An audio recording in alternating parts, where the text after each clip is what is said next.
Oh my gosh, we are with Mike Kim. It has been a long time coming, but I'll tell you what, you intercepted my life. You didn't even know this, but you just came out with a new book, you and Andy. So let's jump right into it. Own your brand, own your career, and I'm sure we'll tell our backstory of how we met. But great book. I already bought it. It's already Cedarville University's curriculum. What? Oh yeah, Dude, listen, man, I amazing. move fast. I move fast. So in the spring, I'm going to teach a brand new class at Cedarville University called Personal Branding. And I just met with my co-professor and I said, "What do you think?" He's like, "Let's do it." So maybe we can bring you on Zoom, I would but love that. for the students. Bring us both on. We would love it. That would be incredible. Isn't That that would be crazy? So incredible. now I'm you can honored, go man. live. Now you can go live with the fact that your book is being taught in the university level. Dude, thank you. Ah, I know you move fast, but come on, man. That's that's awesome. High crazy. fives. Yeah. No, listen, man. Yeah. So I think I love it. The audio is not out yet though. We're working on that right now. It'll be out It better be. November, mid-November at the latest. Yeah, Okay. we're just churning Okay. away at it. Yeah. So tell us, you got this great workbook. I read through the whole workbook. You talk about LinkedIn, the whole thing, but like, why did this book even happen? Well, you know a little bit more about my I mean, you've been with me day one. I think you were the Oh first guest man, ever on my podcast over 10 years ago. we stayed in a And hotel room. yes, we Me, did. and Brian. Yeah, we did. Yeah, yeah, yeah. And I gotten to know Andy. He and I were in a mastermind together for a year, but we had known each other a few years earlier than that. But you know how you and I move in similar ways. Like Oh yeah. we watch people, we notice, Oh yeah. we look at how they show up, we look at the quality of their work. Mm-hmm. And as I got to know him better, I said, "Hey, I know you've written a book on the career space. I've written this bestseller in personal branding, and I know these principles will apply. Yeah. You've got the chops, you've got the goods, you've written a book, you've done webinars, you've done virtual summits. I did not want a partner who was green on all Yes. that. He had all done this before, so we could channel all our best creativity and our focus Yes. into a great manuscript." And I said, "How about my book and your book get together and have a baby?" I love that. And we update some things. And I love he was like, that. "Yeah, let's do it. Let's do it." So it's been about a 2-year process. Wow. Um, you know, we did things slowly but quickly, uh, Yeah. quickly and intentionally. We tested out webinars, we tested out our content, and Kary, as you know, the world has just shifted dramatically Moving in the last fast. 2-3 years. AI, all of this stuff. And so I really wanted to equip that audience, but that wasn't where my footprint was. And we can go into both igniting souls and talking about helping people wake up and awake to their calling, but also from an intellectual property standpoint. Yes. This wasn't my target market, but I found a partner here in Andy that I Ooh, I thought would love do this that. really, really well. And I'm like, "Hey, no ego. Your name Yeah. can go first on the book. That's where your connections are. But I Wow. can bring the credentials of a best-selling author who's hit Wall Yeah. Street Journal and USA Today.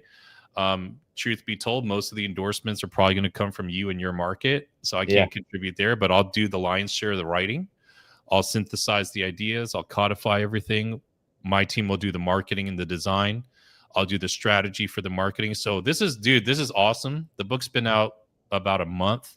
Yeah. He's keynoting virtually on stage everywhere, Wow. selling books left and right. I'm doing this stuff, the more Yeah. virtual stuff in the entrepreneurial space. Mhm. We're running the ads. We're kicking up a newsletter. We're working on the audiobooks. So, um, But, and then let's stop here. yeah, I love this because this is great.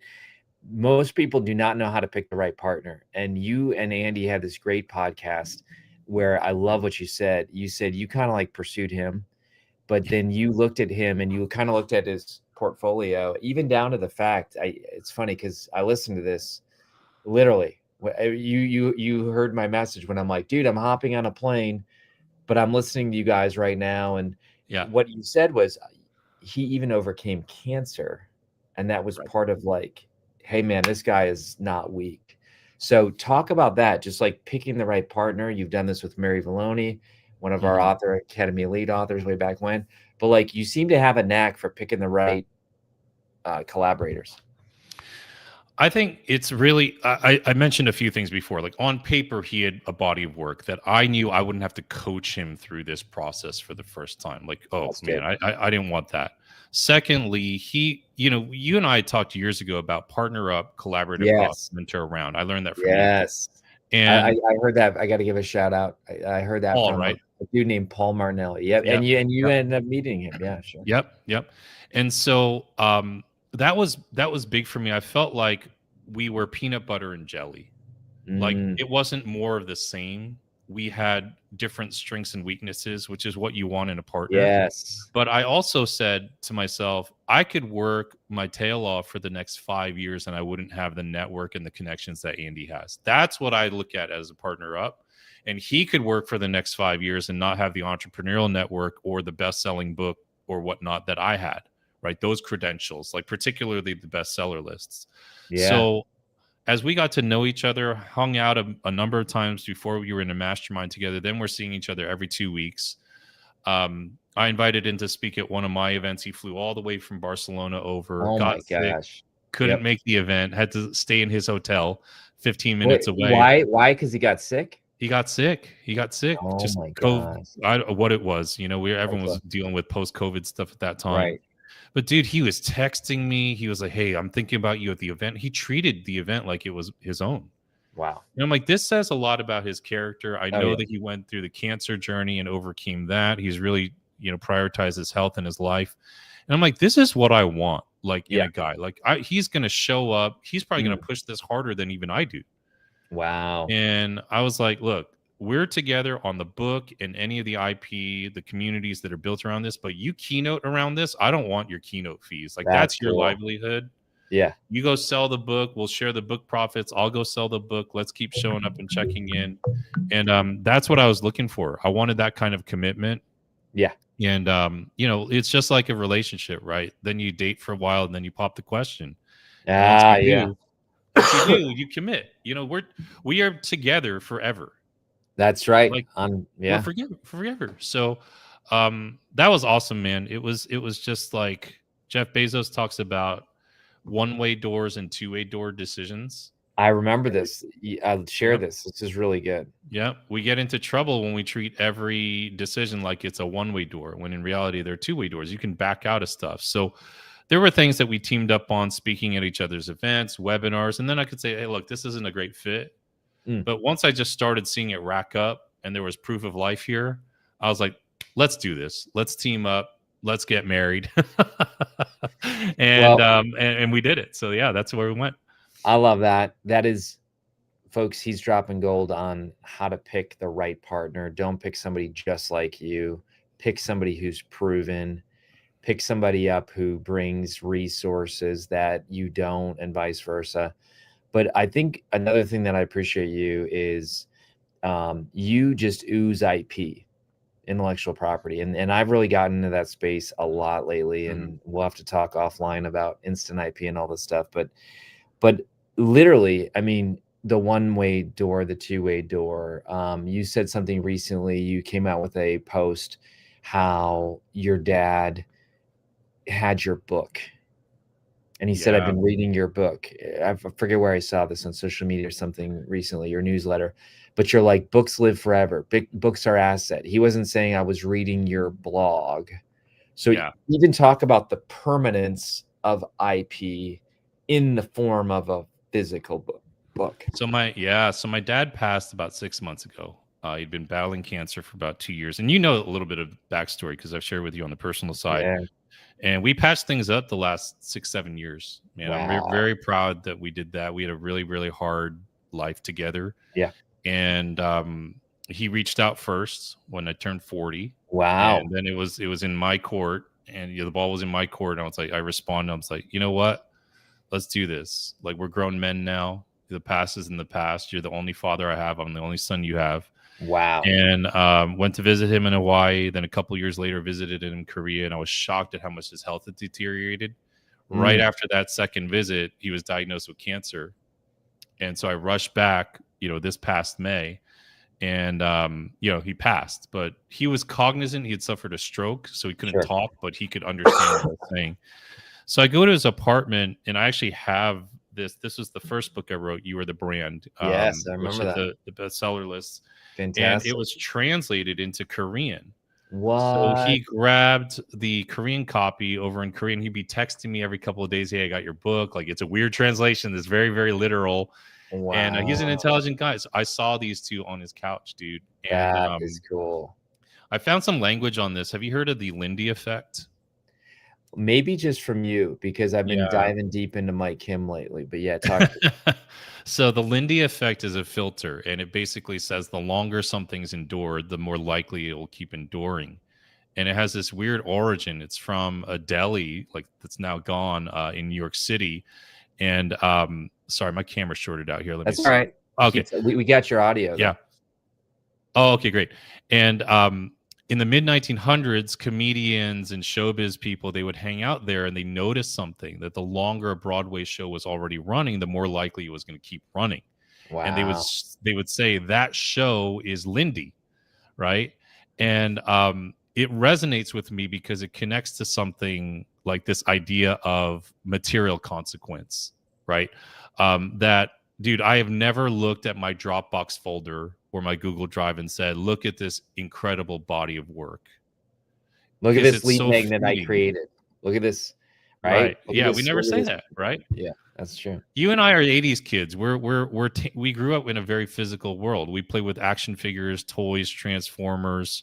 Mhm. It's why we still go to concerts. It's still why, you know, we go out and walk in nature. Yeah. And I remember maybe a couple years ago, this is really the genesis of it. I was invited to a mastermind with Russell Brunson from ClickFunnels. Yeah. And he said, just kind of offhand, he said, "You know, no one's ever told me my online course changed their life. They've always told me my book changed their life." Wow. And that burst something in me. And you know my personal life too. It's like, Yeah. went through a divorce, and I was like, I don't know if I'm gonna like have actual kids in this lifetime. Like, this timing is real weird. Sure. And I was thinking about a lot of things, that my dad got sick, so I'm just looping all these things together. And dude, I just decided, like, this is hitting me really differently. And books are one of those things that are Lindy. They will last. They've been But you're around right. for human history. So that was it, man. But let's I've talk been about ringing that that, ball though. in. Yeah. Let's talk about that, because I've never heard somebody introduced as, next up, let's bring up Joe Smith. Joe Smith created a lead magnet, or let's bring up Joe Smith, the guy who posted a meme. Yeah. Like, you say, no, let's bring up Mike Kim, the best-selling author of You Are the Brand. Mm-hmm. So I do believe that in our English culture, Western world, even Tiger Woods wrote the book on golf. Did he write a book? I don't know. But we still say he wrote the book on golf, because it's a perceived credibility. I'm 100% with you. Well, I remember when I met you, you had already had a number of books out. Yeah. And I was like, that's so cool. And man, look at me now, right? Like, I remember you spoke at my first conference. Here's the latest one with Andy. Here's the one I teamed up with remember Mary that, to write. speaking at your event. Oh my gosh, fully And funded. it was Yeah, yeah, totally. and then it was 18 streams of income from your Yep, book, 18 right? You streams of spoke income. on. Yep. And dude, I went back and revisited that talk. I'm going to post it on YouTube so everyone can get Ooh, it. okay. I'll do that. We'll bring a blast. That would be amazing. But that was the roadmap that I followed, dude. And I sit here now at 47 years old. I've been in my business now for 10 years. Yeah. And this is what matters. It is. This is what my nephews will read and see when they grow up. They will outlive you. They will literally outlive you. Yeah. That's freaky. Yeah, like, right? I mean, but it's true. Like, I'll read C.S. Lewis and be like, oh my gosh, like, dude's been gone for decades, but or let's talk about our faith book, right? I mean, it's like, holy cow, thousands of years old, and it's affecting us today. It's unbelievable. The bestseller of the number one bestseller of all time. That's right. And that was our original connection, because weren't you like, I was a pastor and you were a worship pastor? Yeah. And Jared easily introduced us, and you were the first guest ever on my podcast. Oh my gosh. And so here we are all these years later. We're still going strong, making an impact in the world. Yeah. But every day I get notices from people that I've read your book or a new review, or and it's just working when I'm not working. And you talk about igniting souls a lot, Kary, and like finding purpose and doing things that mean something. Yep. This is the most important thing. This is what my dad had on his couch. It wasn't my lead magnet, my blog, my podcast. No, it was this. I actually told him while he was sick, Yeah. while I was out in Korea. I knew he couldn't really talk to me. He could still nod. I'm like, Dad, I gave a speech about you. Do you want to hear it? He's like, no. Is that what he said? I think, yeah, he was like, no, I don't want to. He just shook his head. No. He's probably like, I read your books. I don't need to hear about that. He wanted the substance. He wanted the substance, man. So interesting.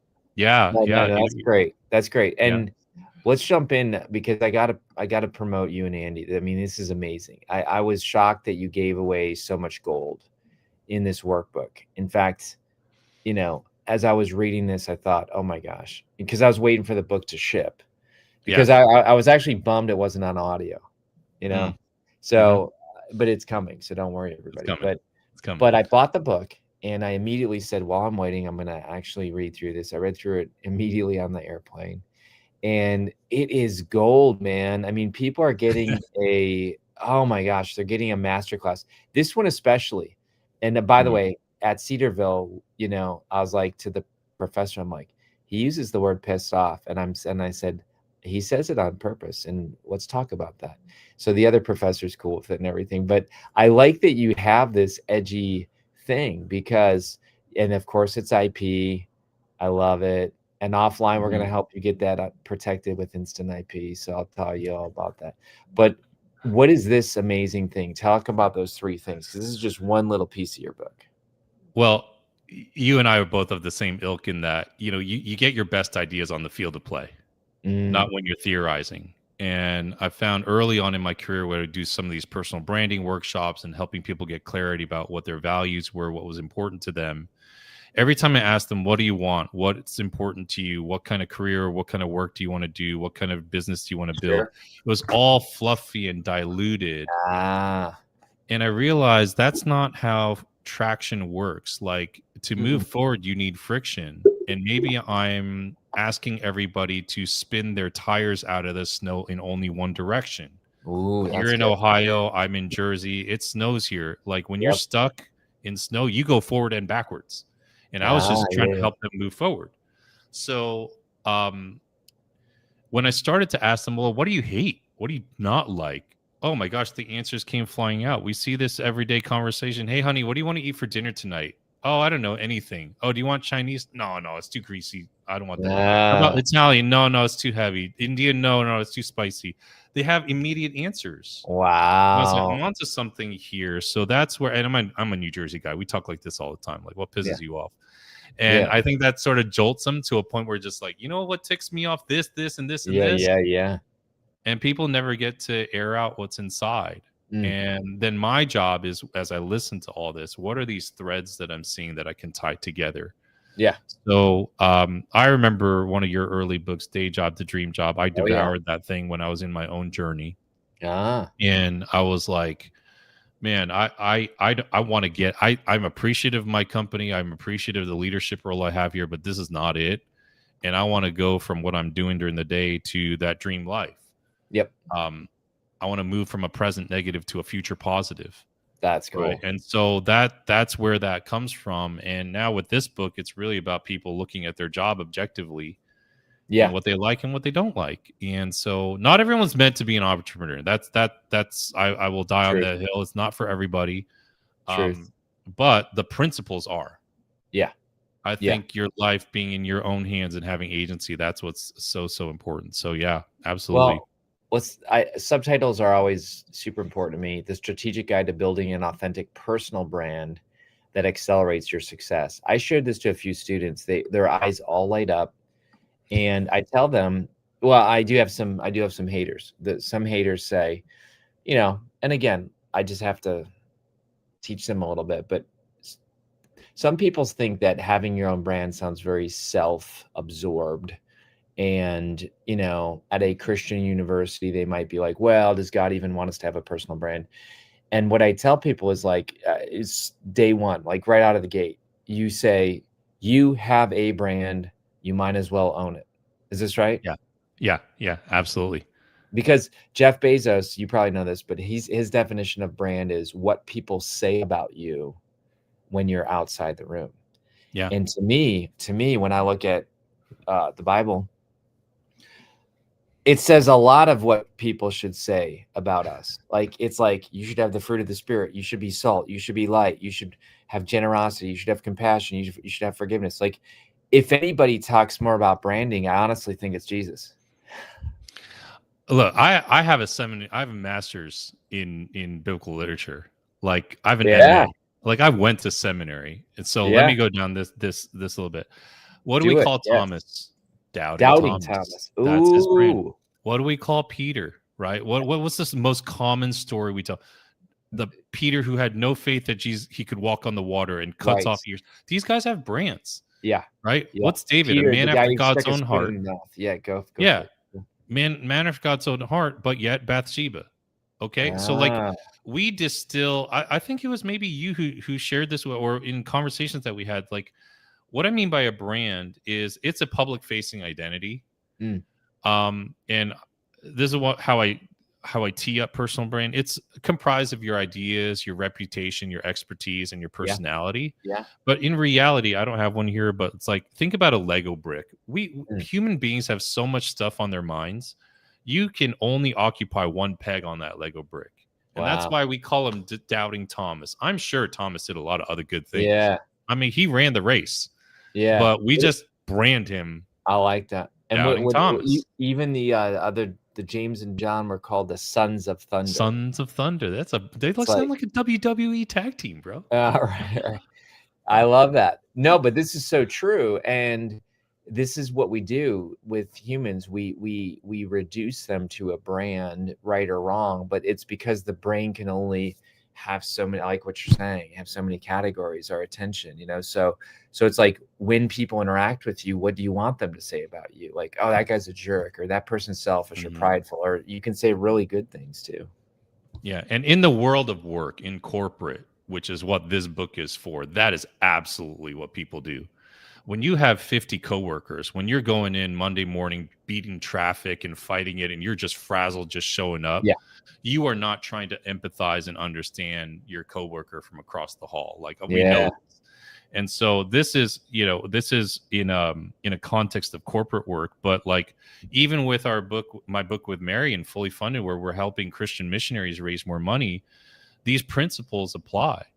It's, how are people talking? Like you just said, how are people talking about you at your home church when you're off the field, or when you're on the field while you're all away? What are the pastors and the leadership saying about you in that room when they're discussing whether they're going to have you preach on Sunday because you're back on furlough or not? I was on staff at a church. Those were very real conversations. They happen. This is just human nature.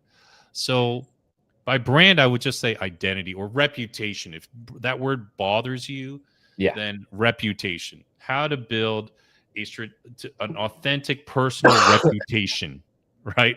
That accelerates then it'll soften it up. But it's the same principle. That's it, man.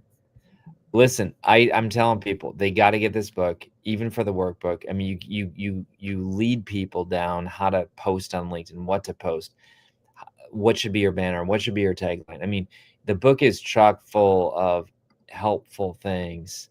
I'm going to share my screen here as we land the plane here, but MikeKim.com, tons of good stuff. I've seen you speak at many places, including Social Media Marketing World. By the way, that is a great talk. I listened to the whole thing. Literally, you talk about the 3 Ps in there, don't you? Yeah, I do. Yeah, I do. So go ahead. Yeah, Social Media Marketing World. I just want to tell you this in front of your own audience. We went to Social Media Marketing World together the first year. That's right. And that was in 2016. And we just went as attendees. That's right. And that was Brian Dixon. And we went there, and this is when my marriage just had blown up. I was completely blindsided. Long story short, we ended amicably and all that. So like that's the end story. But when I was going through it, I mean, it was rough. And I remember, dude, you were like, hey, you're rooming with me. I was like, Kary, I'm a grown man. I don't room with people in the hotel. He's like, you're rooming with me. And you treated me like we were on a youth group retreat chaperone. And you're like, you're sleeping on the inside bed so that if you sneak out, you're going to have to get past me. And I was like, all right. See, and tell people why I said that. Because, look, I knew that we all get tempted. Yeah.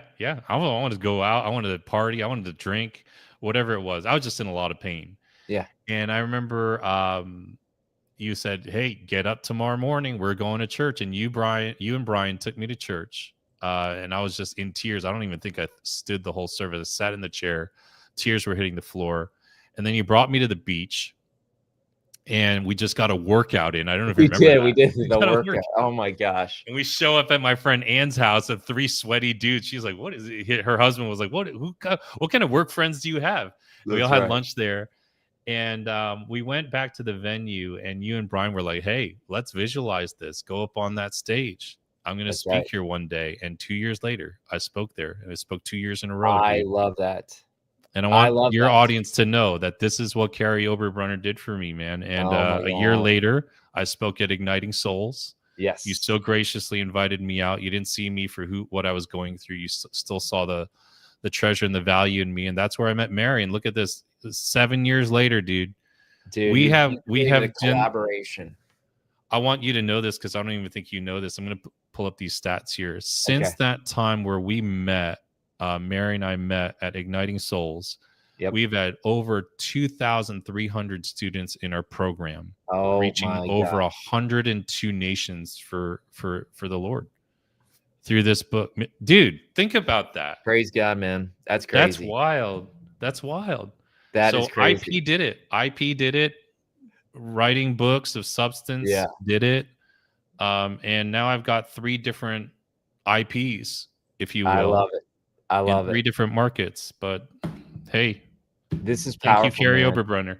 Well, listen, I did not, and I've thought of you often, really, because you told my whole audience I gotta land with this story, and then we're launching a dude's book in 2 minutes on another channel. But you said write a blog art. You might not remember this. You told my whole audience, you said write a blog article called Kary Oberbrunner Exposed. Yes. You remember this? Yes, I do. And I'm like in the back, I'm like, don't do that. And then the people did. And then because you wanted them to like catch people's attention and then write something positive. Yeah. But for a little while there, man, if you Googled my name, it was like Kary Oberbrunner Exposed.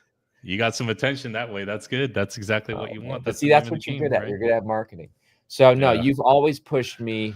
Tanisha, can you follow up with Mike and let's get me and Mike chatting very soon about just life and IP and all this good stuff. But yeah, we're going to pump you up at Cedarville. We're going to, you're now a university staple curriculum, man. Oh, that's amazing. All right. All right, get his book, everybody. And thanks for being here today, Mike. Love you, bro. See you soon. Love you too, man. We'll see you. Take care.